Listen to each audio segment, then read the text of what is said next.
श्री शिवाय नमस्तुभ्यम। जय माता रानी। दोस्तों, आपके अपने चैनल धर्म साधना में आपका बहुत बहुत स्वागत है। माँ भगवती दुर्गा की कृपा सदैव आप और आपके समस्त परिवार पर बनी रहे। दोस्तों, आज की वीडियो में मैं आपसे शेयर करने वाली हूँ आश्विन मास के कृष्ण पक्ष के प्रदोष व्रत के बारे में।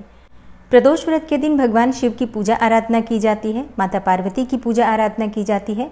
शास्त्रों में ऐसी मान्यता है कि शिव शक्ति की आराधना अगर त्रयोदशी तिथि की संध्या काल में प्रदोष काल में की जाए तो दुर्लभ से दुर्लभ मनोकामना भी पूर्ण हो जाती है। बड़ी से बड़ी समस्या का समाधान हो जाता है, क्योंकि इस समय भगवान शिव अत्यंत ही प्रसन्न मुद्रा में कैलाश पर अपने रजत भवन में नृत्य कर रहे होते हैं और सभी देवी देवता उनकी स्तुति कर रहे होते हैं। ऐसे में भगवान शिव और शक्ति दोनों ही अत्यंत प्रसन्न मुद्रा में होते हैं और उनकी पूजा आराधना करके हम जो भी मांगते हैं भगवान शिव हमें सहर्ष ही दे देते हैं। इसलिए प्रदोष काल का समय, त्रयोदशी तिथि की संध्या काल का समय अत्यंत ही श्रेष्ठ समय माना जाता है। भगवान शिव को यह व्रत अत्यंत ही प्रिय है। इसलिए भगवान शिव की कृपा की प्राप्ति के लिए, उनकी प्रसन्नता के लिए और अपनी मनोकामनाओं को पूर्ण करने के लिए भक्त इस व्रत को धारण करते हैं और भगवान भोलेनाथ उन पर कृपा करके उनकी हर इच्छा को पूर्ण करते हैं। तो जो भक्त प्रदोष का व्रत धारण करते हैं अत्यंत ही श्रेष्ठ है। लेकिन मान लीजिए आप किसी भी कारणवश प्रदोष का व्रत नहीं कर पाते हैं तो भी आपको आज के दिन भगवान शिव की पूजा आराधना जरूर करनी चाहिए, विशेषकर संध्या काल में, मतलब प्रदोष काल में। और अब जानते हैं कि प्रदोष व्रत कब रखा जा रहा है। अक्टूबर के महीने में, यानी कि आश्विन मास में। देखिए, त्रयोदशी तिथि का प्रारंभ हो जाएगा 11 अक्टूबर को शाम को 5:37 पर और समाप्त होगी 12 अक्टूबर को शाम को 7:53 पर। तो प्रदोष व्रत के दिन जब संध्या काल में, यानी कि प्रदोष काल में त्रयोदशी तिथि व्याप्त होती है, उसी दिन ये व्रत धारण किया जाता है। तो ऐसे में प्रदोष काल हमें वैसे तो दोनों ही दिन प्राप्त हो रहा है, लेकिन 11 अक्टूबर को बुधवार के दिन प्रदोष का व्रत रखा जाएगा।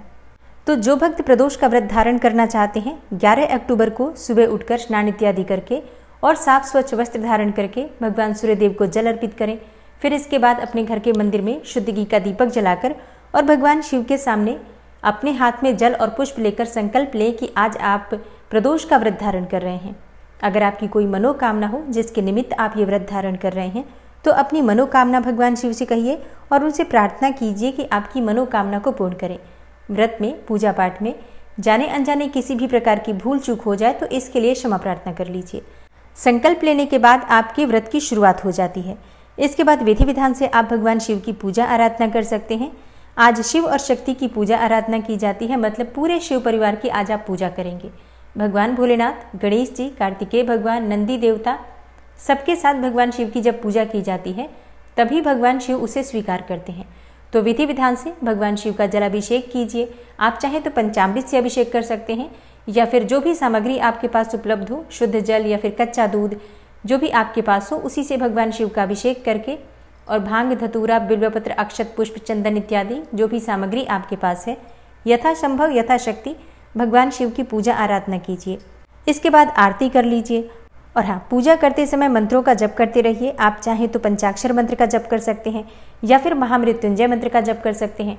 चाहें तो किसी स्तोत्र का पाठ कर सकते हैं, जैसे कि नमामि शमीशान या फिर शिव तांडव स्तोत्र या फिर शिव चालीसा का पाठ कर सकते हैं। मतलब अपनी इच्छा के अनुसार किसी भी मंत्र के द्वारा भगवान शिव की पूजा पूर्ण करके उनकी आरती कर लीजिए। फिर दिन में आपको व्रत धारण करना है। व्रत में आप फलाहार कर सकते हैं, कोई सा भी फल खा सकते हैं, जूस पी सकते हैं, फलों का रस ले सकते हैं, चाय पी सकते हैं, जल पी सकते हैं। इस प्रकार से फलाहार और जलाहार के द्वारा आप प्रदोष का व्रत धारण करते हैं। अच्छा हाँ, बहुत से भक्त ऐसे भी हैं जो कि निर्जलीय व्रत धारण करते हैं। तो देखिए, अगर आप शारीरिक रूप से स्वस्थ हैं और अगर आप निर्जल व्रत धारण करना चाहते हैं तो बिल्कुल कर सकते हैं।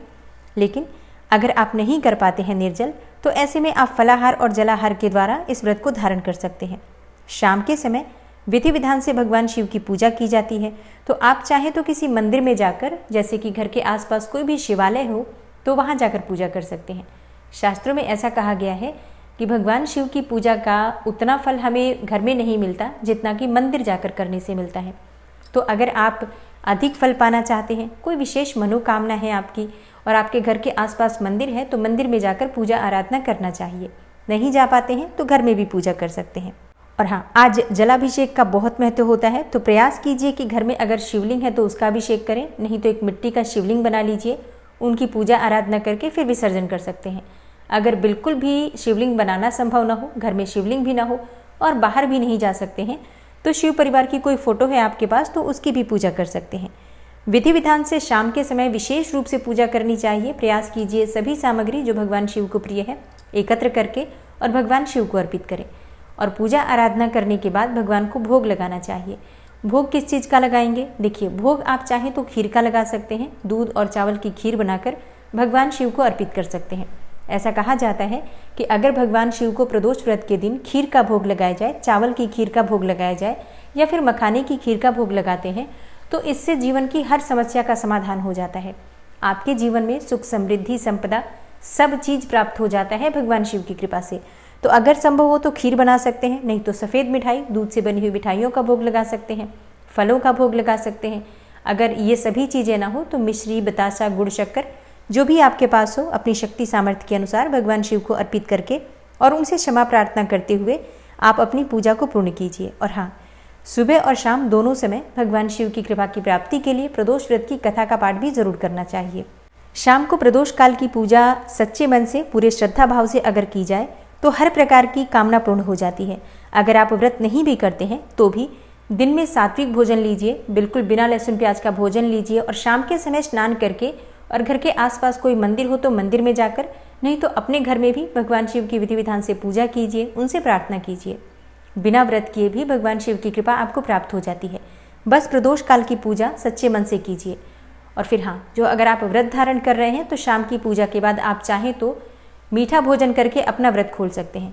भगवान को जो भी आप भोग में अर्पित करते हैं, जैसे कि आप चाहें तो हलवा बनाकर अर्पित कर सकते हैं या फिर खीर का भोग लगा सकते हैं, कोई भी मिठाई का भोग लगा सकते हैं। तो जो भी आप भगवान को भोग अर्पित करते हैं उसे प्रसाद स्वरूप खाकर आप अपना व्रत खोल सकते हैं। और अगर आप शाम को मीठा भोजन करना चाहें तो प्रसाद के साथ मीठा भोजन भी कर सकते हैं।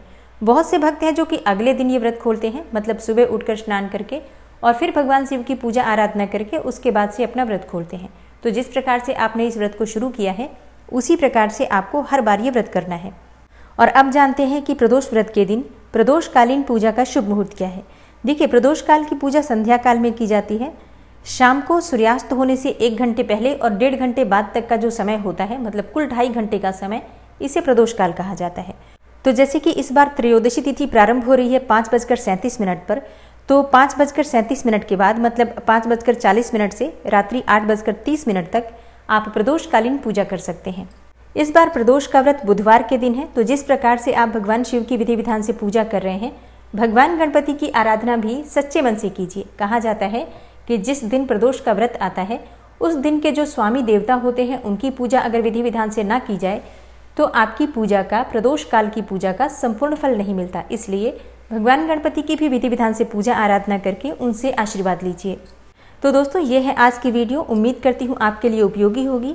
और हाँ, बुध प्रदोष व्रत की कथा की वीडियो आपको कल सुबह मिल जाएगी। तो चैनल से जुड़े रहिए ताकि सभी जानकारी आपको सही समय पर प्राप्त हो।